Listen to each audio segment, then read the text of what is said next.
Hi everyone, so a little bit of a change of scenery today. I realised in my last video that the background wasn't looking so hot. Yeah, decided to mix things up a little bit. So we have some cushions, but I don't know, I kind of want to dress this place up a little bit more, but I just can't think what to do. I was thinking of maybe getting some like LED lights to go at the back of the sofa. I thought that could be quite cool if I then set them to different colours, but I don't know. If you've got any ideas, do let me know, because I'm all ears. Today, it's probably a little bit late, but just recently, like the last couple of days, I've been seeing it going up on like other people's channels and things of their 2023 faves, and I figured I'd just jump on the bandwagon and show you guys some of the things that I've been loving. And most of people do beauty faves, but today we're doing beauty faves. We've got hair faves, we've got skincare faves, we've got fashion faves,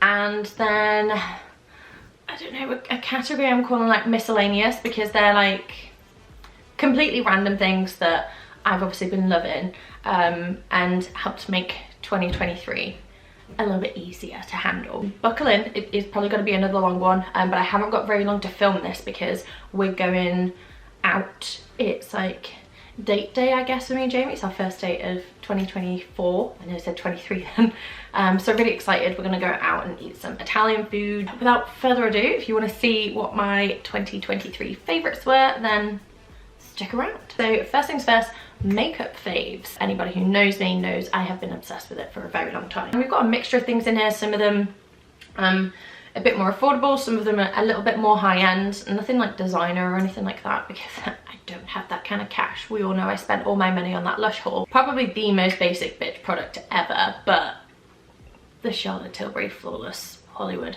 filter. I think I said that right, I'm not too sure. I have it in 2 shades and I kind of mix these together. So I got the shade 3 and 5.5. I kind of mix these together. When I'm more on the paler side, I will use more of this one with a tiny bit of this, because it gives a little bit of colour to my face so I don't look like a sick Victorian child. And then when I'm a bit more tan, I either use this one on its own with like concealer and things, or I will mix a tiny bit of this one in, which is what I've done today. Obviously ELF do their own version of this. Not tried it yet, but I hear very good things. This is just the one that I've been absolutely loving, and as you can tell, it has been used to death. I probably need to buy new ones soon. Next thing, again, just to get this out there, the Charlotte Tilbury Pillow Talk Beauty Wand.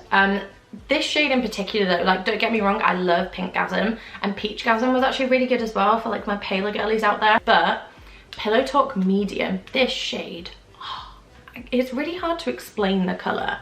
I don't know whether it will do it justice on camera, but it's just like the perfect sort of like bronzy, slightly warm tone, almost has a little bit of a hint of pink, but it's so good. Like, it's not a full-on brown, it does have pink in it as well. So I tend to use this as like my like cream blush, I guess, before I put blush over the top, and it just works so well. And even on days where I'm like not really wearing anything, like even if I have a day where I don't wear the flawless filter, I will put a tiny bit of this on, unless I'm having a complete like no makeup day at all. So yeah, that's those. No more Charlotte Tilbury now, I promise. So number 3 and 4, we have the Refi Brow Sculpt, or Refi, did I just say that wrong? Refi Brow Sculpt, and it is just a double-ended sort of like brow gel, and then on the other side, oh, if I can get it in there,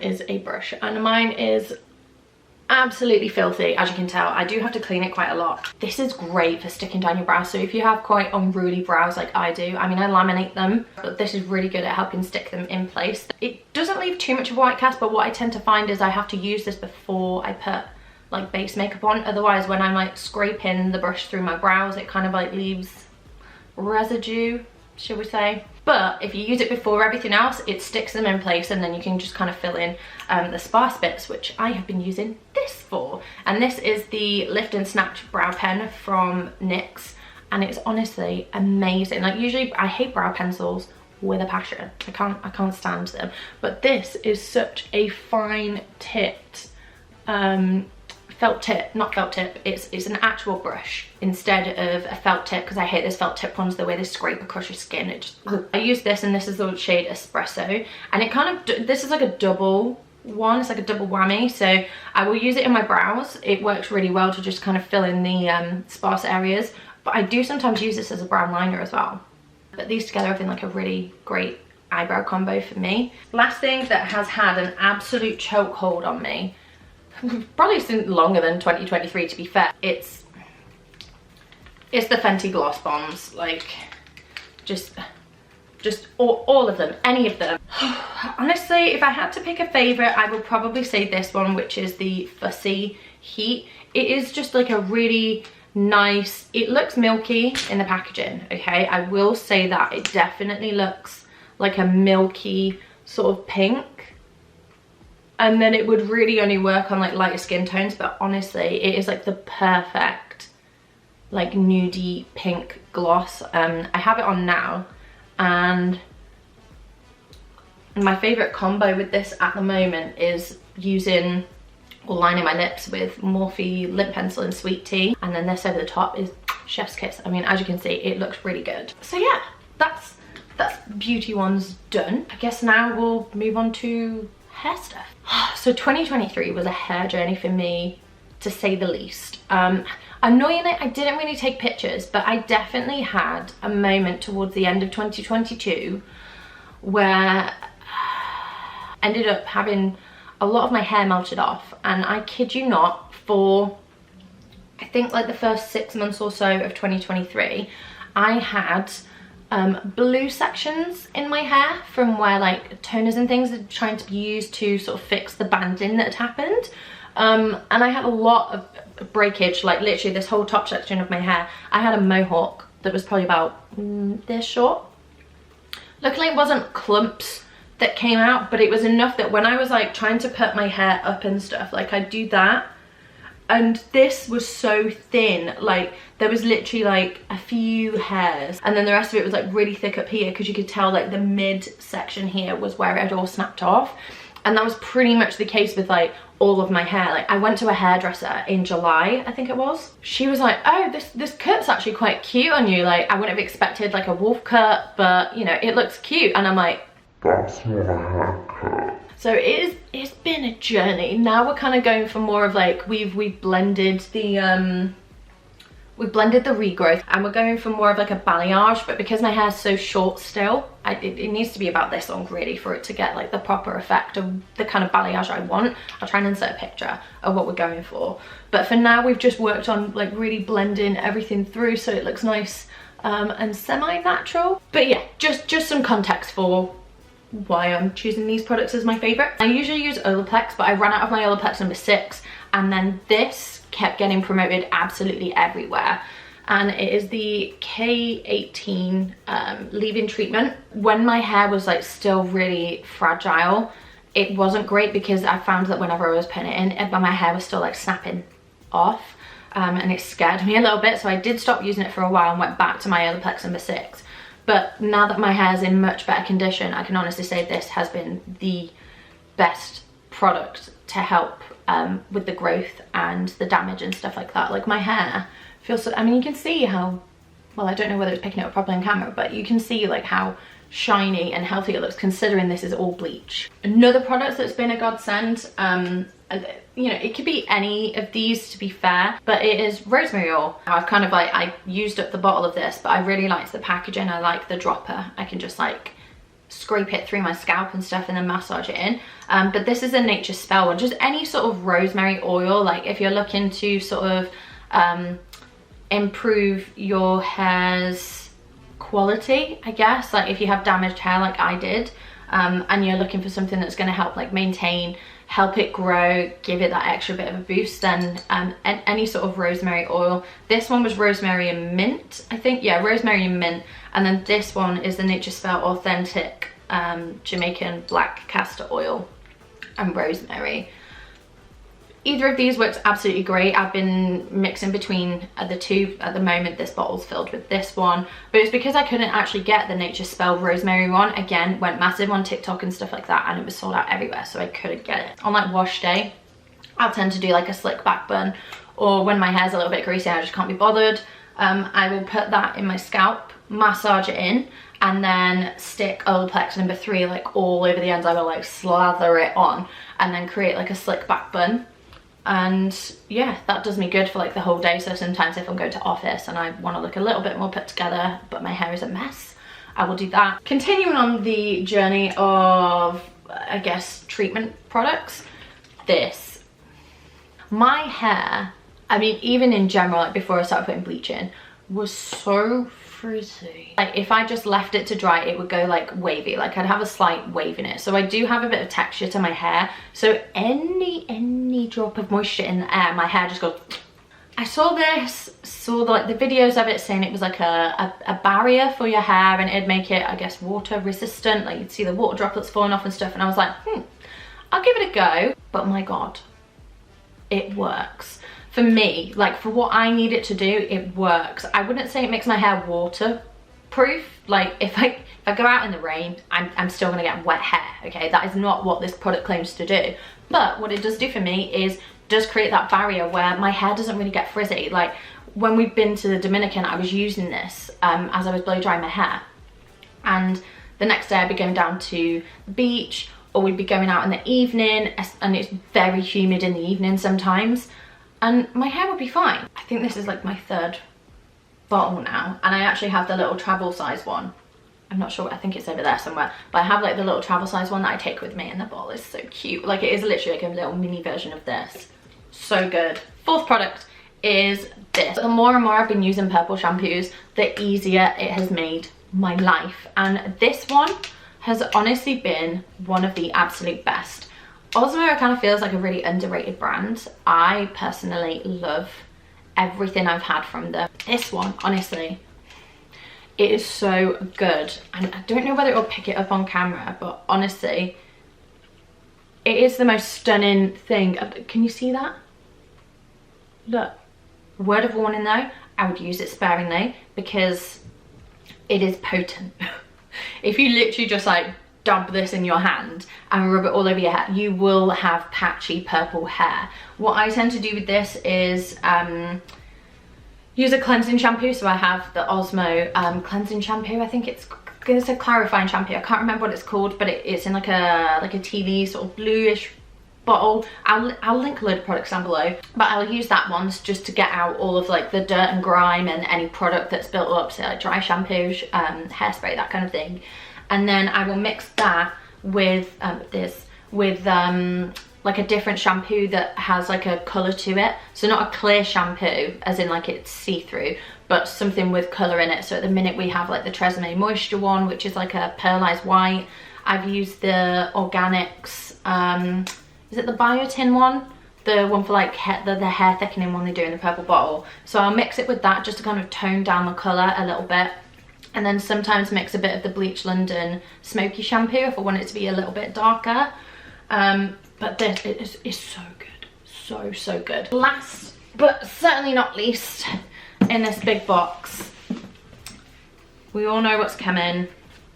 Or if you don't, you've been living under a rock. But it is the Dyson Airwrap.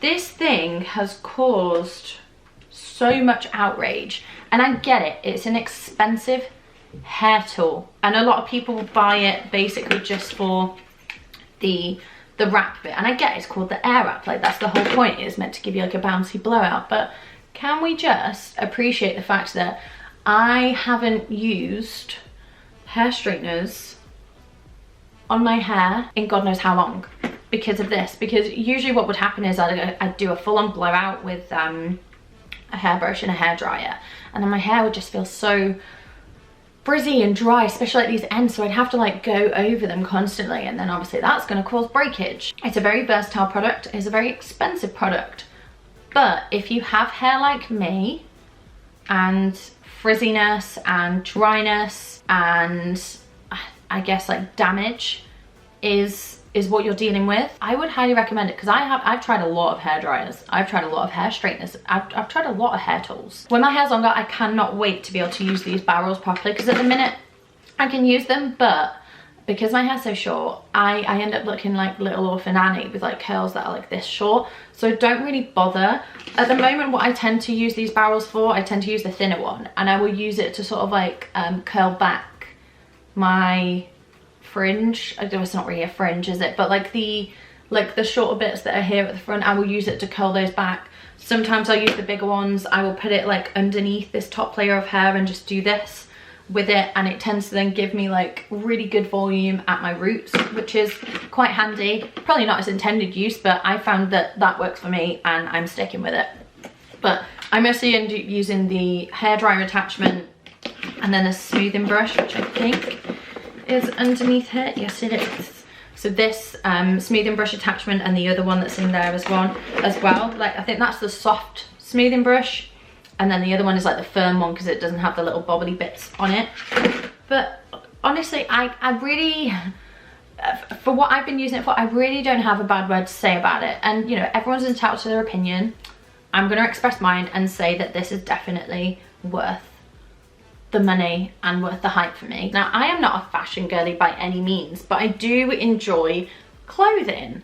It's, you know, it's a necessity for life. So I guess the first thing I'm wearing right now, it's not this top, it's this jewelry, and in particular this brand, which is Abbott Leon. I don't know how to pronounce it, correct me if I'm wrong, but it's just absolutely stunning. Like their layered sets that they do. This one actually came as a 3, but I'm not wearing the other one because of this neckline. They kind of end up being the same length, but they're essentially meant to be like a triple like layered set. I'll try and insert a picture somewhere around here. But this comes in the silver. I've been really liking silver recently. Not usually a silver girly, but we move. I have like the fidget ring. I have a bracelet that matches this but in the gold. I have this in the gold. I have this in gold.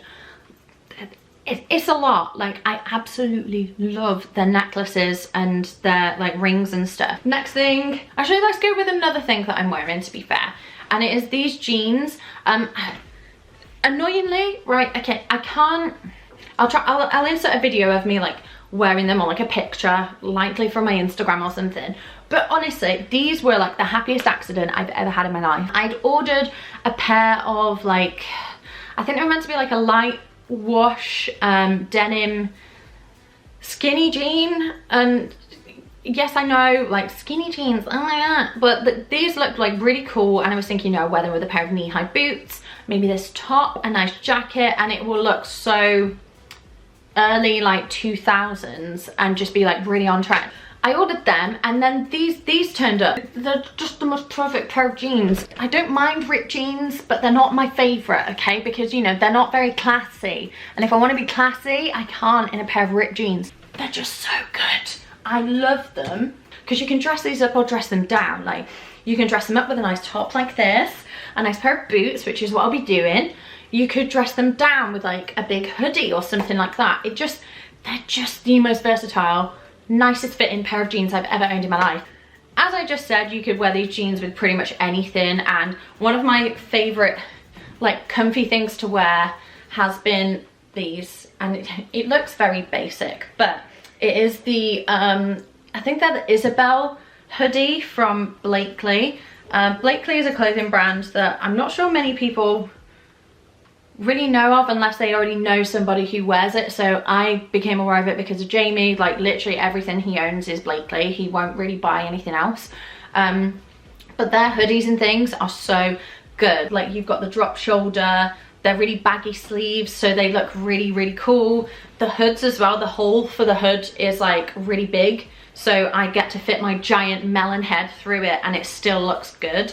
And they don't have the toggles, you know, the little drawstring bit doesn't have that, so again, no danger of that smacking me in the eye when there's a gust of wind or anything. And then the pocket is huge, because not enough fashion brands understand how much women need pockets. It's an issue, okay? So I generally tend to gravitate more towards the hoodies, so I need to buy more of them, because I think this is now, I think I have 3 of them now, and I'm thinking I'm gonna need about 6, maybe 7, like one for every day of the week, because I literally, unless I'm like going out somewhere, I live in leggings and hoodies. Obviously last year, Zara, and in fact they're still, to be fair, pretty popular. Like a lot of the people I follow on Instagram have some of the most amazing outfits, like Catherine Bond, Talia Cupcake, Summer Jade Star. Like they buy a lot of stuff from Zara. There was one particular jacket from Zara that like literally every girl had. And then I was just shopping on Pretty Little Thing and managed to find this. Does it look familiar? Yes, it does. So this is pretty much an exact dupe of the Zara biker jacket. It's not as thick a material, I don't think, but then again, I prefer that because you could then wear this as it starts to get a little bit warmer. It's like an all year round jacket. Whereas I feel like the Zara one, you could only really wear it up to a certain point. This is perfect. And it's oversized as well, so I actually got it in a size 8 and it fits really well, even with like some of my thicker tops and jumpers and things like that. Next one, again, something actually from Zara, because again, I was influenced by Molly May and a lot of other people who bought this, but it is the aviator jacket in like the dark brown and beige shearling. That I'll actually be wearing this today. Like this is going to complete my outfit along with some nice boots. I'm thinking black because I have a black bag, but I love this. Like it is so warm and cozy. So, you know, you can wear like a thicker jumper underneath it if you want. It looks really nice. I think I did an outfit where I did a roll neck, like beige jumper with some leggings, this, and then some trainers, and it looked chef's kiss. But you could also then style it down a little bit or like make it more going outy with something like this that I'm wearing. So you wear this over the top with some nice boots, etc. And it's a very versatile jacket. It'll keep you very warm, so definitely more of like a really like autumn wintry jacket, but I love it. Well worth the money. I always find like with Zara jackets and coats especially, they last a long time, so they are a bit more on the pricey side. I think this was like £99.99, so like £100, but so worth it. I guess that's all of my like makeup, fashion, skincare, hair sort of faves, like, you know, the girly things. But there's a couple of things that have been a favourite of mine that have helped like me and Jamie get through 2023, and I'm just gonna go and grab them. Just one sec. And there they are. There's my babies. So this is Luna. You say hi? Boop, boop. This is our little Bengal tabby. And this is Evie. Evie. Are you? Say hi. You gonna say hi? She's normally like all over as like a rash, but I don't know. I think she's a bit traumatized from earlier. We let them out in the back garden and Luna decided to climb the fence and yeet herself into next door's garden. So Jamie had to like climb the wall at the back of the house, which is like probably about 15 feet high, and climb into next door's garden. We left a note saying like, we're really sorry we had to move your bin because our cat jumped in your garden, and it was a whole thing. So this one's feeling a bit traumatized because she got very sad when she thought Luna wasn't coming back. So miscellaneous favorites, so that was the first one, obviously the cats. Next has been my coffee machine. I have become coffee obsessed in the last like 12 months or so, and I've been wanting this thing for ages. And then me and Jamie got the house, or we found out we were getting the house, and I went ahead and just ordered it, like you do. And at the time we were living in a house share, so we had this like huge bean to cut like coffee machine. We got the Sage Barista Touch, so it was just like on our chest of drawers in the house share. But honestly, it is the best, or I guess one of the best kitchen appliances that we have in the house. Because I love it so much, I'm trying to book me and Jamie onto like a little date day thing where we go and learn how to do latte art, because I would love to be able to do some like funky patterns, like the little love hearts and maybe like a swan and stuff like that on the top of my coffee, because I just think it is the bougiest skill to have. Next thing, bit of a random one, we got a Nintendo Switch a while back, and this game, I was waiting for it for, oh god, I can't even remember how long now. It's Hogwarts Legacy, by the way. any Potterheads out there will understand my pain. And it was meant to release in, I think it came out on the Xbox in the February, and I'm sure it was meant to be in like the April or something like that it was meant to come out on the Switch. And then they delayed it until like July, August time, and then they delayed it again in June until November last year. So yeah, needless to say, I was very annoyed, but I finally have it. I've only played a little bit of it because I haven't really had the thought to like play the Switch. I need to be in the right frame of mind to game. But yeah, now that I'm getting back into the swing of things with like my social media and stuff, and I have a bit more downtime in the evenings during the week and stuff after work, I will probably get back into it. But so far the game, top notch. It is class. I love it. Next one is a bit random, but my house. I mean, we don't own it, we're renting at the moment, but we are in the process of like saving up. But yeah, the house, I think since me and Jamie got together, we've basically lived in house shares.